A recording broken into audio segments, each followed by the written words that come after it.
Hello，大家好，我是杨丽。然后我们到新西兰的第2天，我们就买了一辆车啊。今天来说一下关于我们在新西兰买车的一些注意事项跟之后的一个计划啊。我们是买了一个我们身后的这一辆车，后期的话我们是准备把它改成一个露营车这样子的。对，首先呢，就是说我们来说一下我们这个买车价格跟注意事项，就是我们这辆车呢是在当地奥克兰中区吧，一个最大的一个华人那个连锁店去买的啊。全程呢，我们这个销售是一个马来西亚的人吧，但是基本上中文沟通是没有问题啊。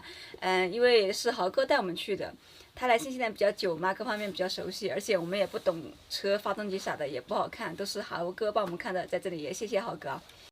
我们已经做了保养，已经做了保养了，也就一般这个车多少公里保养？有一些车大概。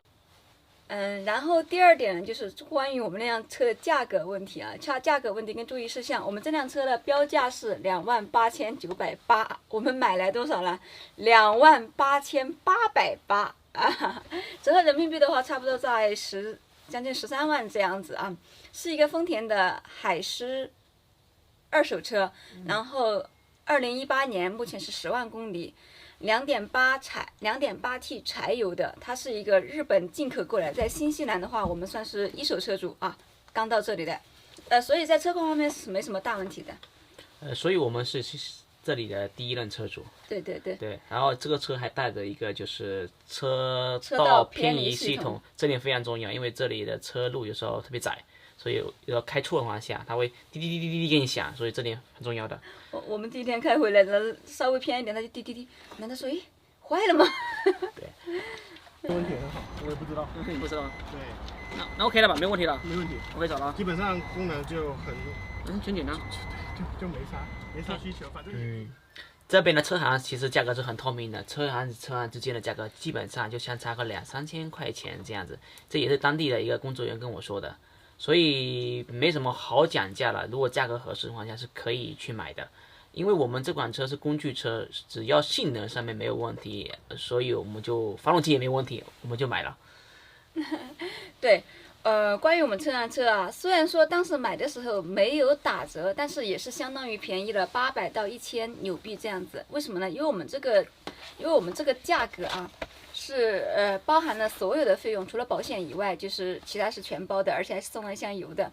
大概1箱油的价格大概是1到200块纽币这样子啊。送油这个事情呢，本来我们也是不知道的，也是豪哥告诉我们的，就是说是有这个事情吧，因为他来了1年嘛，买了好几辆车，他一开始也不懂的，后面知道可以送油，所以呢是相当于也赚了1箱油钱。因为我们这个车呢是一个柴油车嘛，就是除了一些正常的买车的一些费用之外，还有一个柴油税嘛。我们这个柴油税呢也是4S店，不是4S店，是车行帮我们交了，它是交了1年的，也是包含在这个车价里面的。所以呢，全程我们就是自己买了个保险，还是非常省心的。而且这边2手车的话，车行它一般会保修3个月或者是6个月这样子。像我们这辆是3个月啊，其他的它也有6个月，具体我们就不一样了，行情好像是不一样吧。很不错，这很不错。好高啊，就跟我们以前房车一样高了，感觉。向左转。其实在这边买车的话，就是很方便的，手续非常简单。你有时候你可以去车行买，但是有时候路边停的都在卖的，对吧？对，很多都是私人在卖的。像我们经常回去来回走的路上下，有一排就在卖这种2手车的，然后各种各样的车都会有，会贴上车的参数和价格。然后我们看了一款比我们这个车还要大一点的车 ，OK，大一点的车，它车型会更大，然后空间也会更大，它的排量会更大。当然这个车空间越大，你的生活的舒适感会越来越强，它价格也卖的也比较高一点，卖了3万8。对，我们那天可以去看的。但是这种车基本上你可以，如果你自己很懂车的话下是可以去买的，如果不是很懂的话下，还建议去车商那边买，会有一些保障的。但价格你可以跟他谈各方面，所以你可以作为一种参考的。对，因为我们其实是不太懂车的，我们觉得在那种车行买啊会更适合我们一些。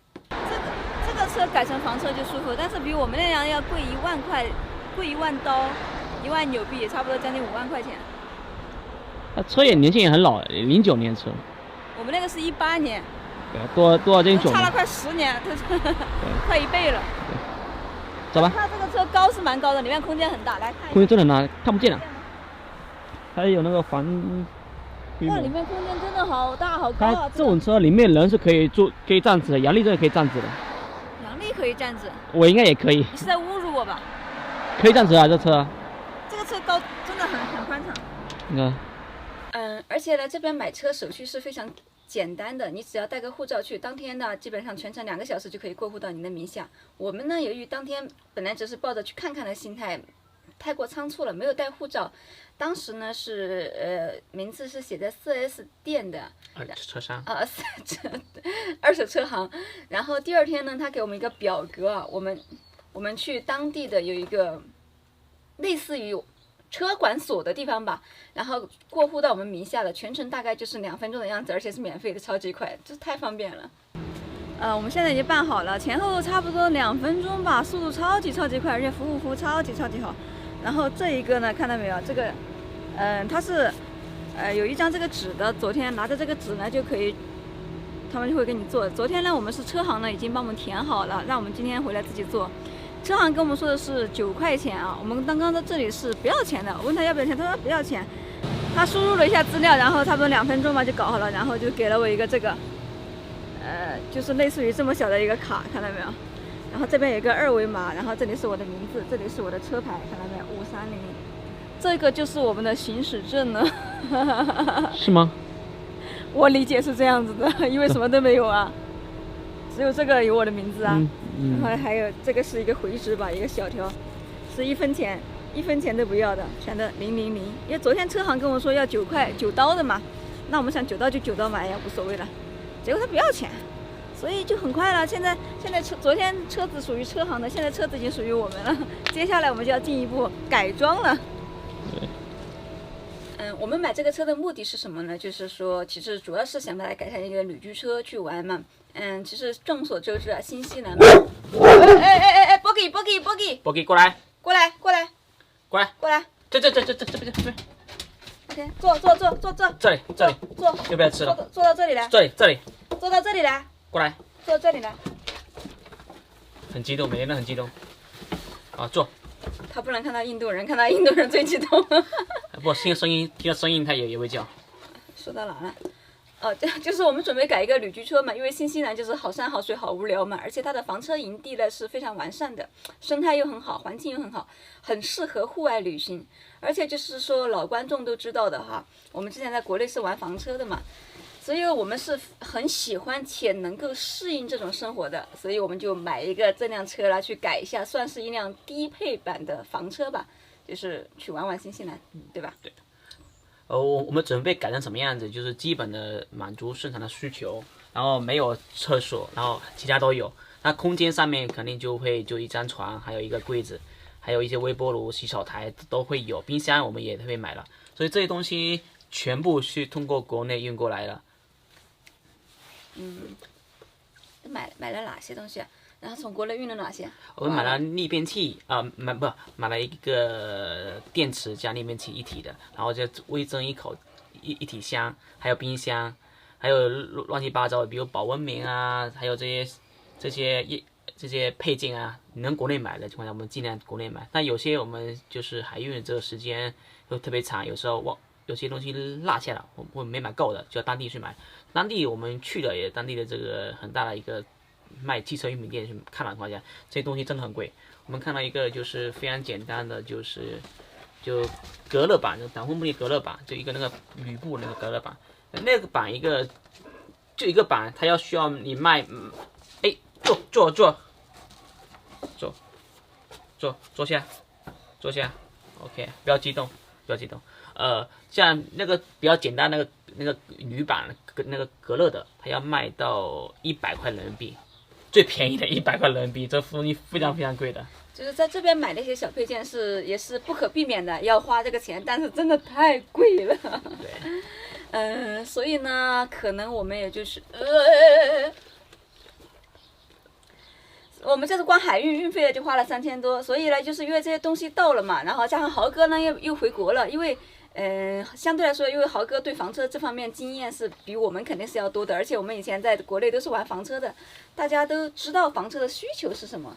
坐下。所以等豪哥回来，加上我们的这个海运的东西也就到了，我们差不多着手开始改，这样子改完呢，然后我们就可以说去周边走走看看了。对。对啊。那我们先去北岛玩，然后再去南岛玩。对，对。然后是这么，目前是这么计划的。对。那到后期的话，到时候先改车吧，车子改成什么样，到时候再给大家视频更新。其他也没什么。好。那就这样吧。拜拜。来，拜拜。就是听到声音它就会叫，然后就开始冲出去。不过现在还可以，我们能叫回来，以前是叫不回来了。感情有了吗？来，可以走了，走，你可以下了，走，对。那好，就这样子。拜。